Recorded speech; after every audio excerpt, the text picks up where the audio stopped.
আসসালামু আলাইকুম everyone, welcome back to my channel. কেমন আছেন সবাই? আশা করি আল্লাহর অশেষ রহমতে সবাই খুব ভালো আছেন। আলহামদুলিল্লাহ, আমিও আমার পরিবার নিয়ে ভালো আছি।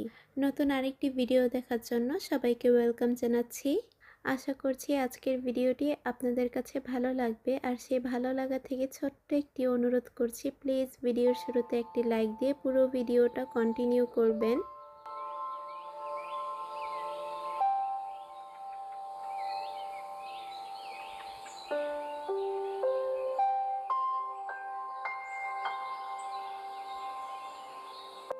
তো সকালে ঘুম থেকে উঠেই বাচ্চাদেরকে নিয়ে বাহিরে কিছুক্ষণ হাঁটাহাঁটি করছিলাম, সেই সাথে গাছগুলোতে পানি দিয়ে নিচ্ছিলাম। আর আমার তেমন কোনো গাছ নেই, শুধু কয়েকটা গাছই আছে।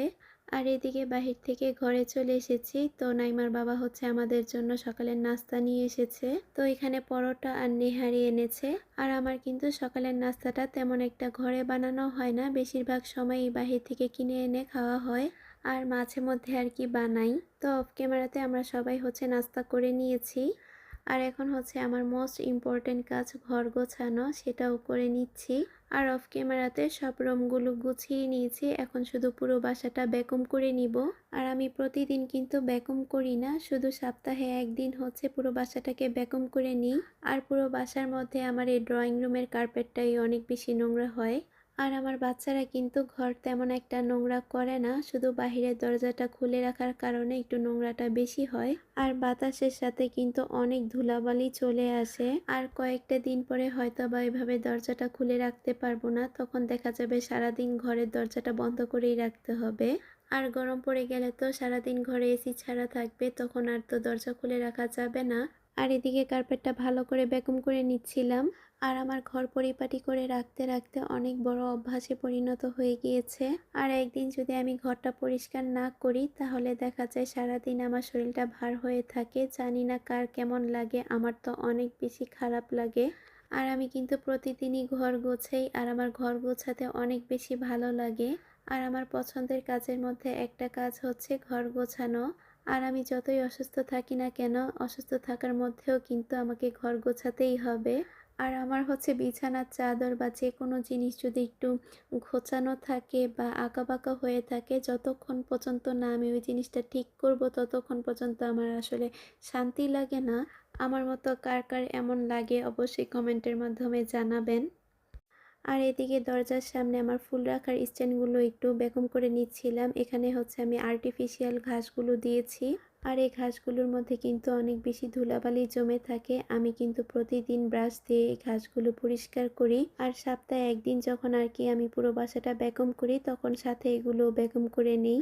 আর এগুলোর উপরে কিন্তু আগে ইনডোর প্ল্যান্ট ছিল।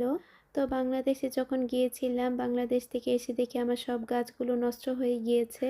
তারপরে আর তেমন কোনো গাছ কিনা হয়নি। তো ওই জায়গাটার জন্য কিছু গাছ কিনা লাগবে, ভাবছি কি গাছ কিনবো। তো এই জায়গাটার জন্য কি গাছ কিনবো বুঝতে পারছি না, আর্টিফিশিয়াল গাছ কিনবো নাকি রিয়েল প্ল্যান্ট কিনবো। তো দেখা যাক কি গাছ কিনতে পারি। তো আগে হচ্ছে আমি ড্রয়িং রুমটা ভ্যাকুম করে নিয়েছি, এখন হচ্ছে আমার বেডরুমের কার্পেটটা ভ্যাকুম করছি।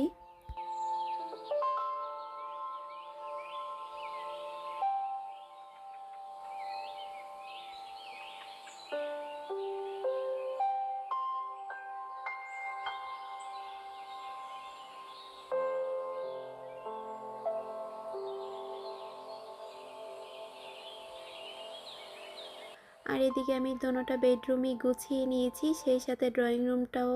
তো আমার ঘরে যা আছে সেটাই আমি পরিপাটি করে রাখার চেষ্টা করি। আর দেশে থাকলে হয়তোবা নিজের বাসাটাকে আরও বেশি পরিপাটি করে গুছিয়ে রাখতাম। আর দেশের বাইরে চাইলেও কিন্তু নিজের বাসাটাকে মন মতো করে সাজাতে পারবো না। আর এখানে যেটাই করব আমাদের জন্য কিন্তু লস, তাই ভেবে চিন্তে কিছু করার চেষ্টা করি।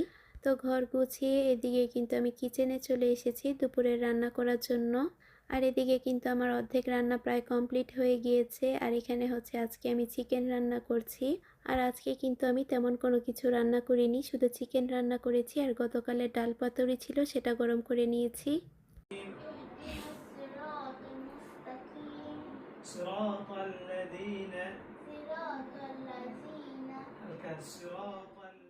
আর বিকালের দিকে বাচ্চাদের হুজুর এসেছে, ওইদিকে তো বাচ্চারা হুজুরের কাছে পড়ছিল। আর এদিকে হচ্ছে আমি কিচেনে চলে এসেছি।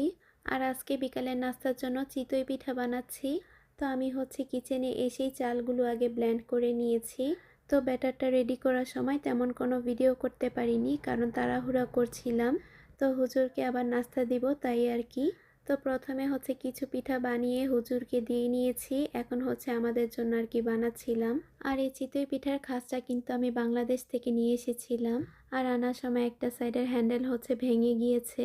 আর এই খাঁচটার মধ্যে অনেক সুন্দর পিঠা হয়, পিঠাগুলো একদম লেগে যায় না, সুন্দর করে আর কি উঠে যাচ্ছিল। আর প্রতিবারই পিঠাগুলো উঠানোর পরে টিস্যুর মধ্যে একটু তেল নিয়ে মুছে নিচ্ছিলাম, সেই কারণে কিন্তু পিঠাগুলো খুব তাড়াতাড়ি উঠে যাচ্ছিল। তো এক এক করে আমি সব পিঠাগুলো বানিয়ে নিব। আর পিঠার সাথে খাওয়ার জন্য অফ ক্যামেরাতে একটা ভর্তা বানিয়েছি, আর দুপুরে যে চিকেন রান্না করেছি সেটাও গরম করে নিয়েছি। আর এ পর্যন্ত যারা আমার ভিডিওটি কন্টিনিউ করছেন তাদেরকে আমার মন থেকে অসংখ্য ধন্যবাদ জানাই। আশা করছি ভিডিওর শেষ পর্যন্ত থাকবেন। আর আজকে আমার ভিডিওটি যারা প্রথম দেখছেন, আমার ভিডিওর কোনো অংশ বা আমার কথাবার্তা কাজকর্ম যদি আপনাদের কাছে ভালো লেগে যায়, চাইলে আমার চ্যানেলটি সাবস্ক্রাইব করে রাখতে পারেন। আর পাশে থাকা বেল বাটনটি অন করে দিবেন, যাতে করে আমি যখনই ভিডিও ছাড়ি না কেন সবার আগে আপনার কাছে নোটিফিকেশনটি পৌঁছে যায়। আর আপনার সময় সুযোগ বুঝে আমার এই ভিডিওটি দেখে নিতে পারেন। আর এদিকে সব পিঠাগুলো বানিয়ে নিয়েছি, সেই সাথে ভর্তাও ছিল। ভর্তাটা কিন্তু অনেক বেশি মজা হয়েছিল।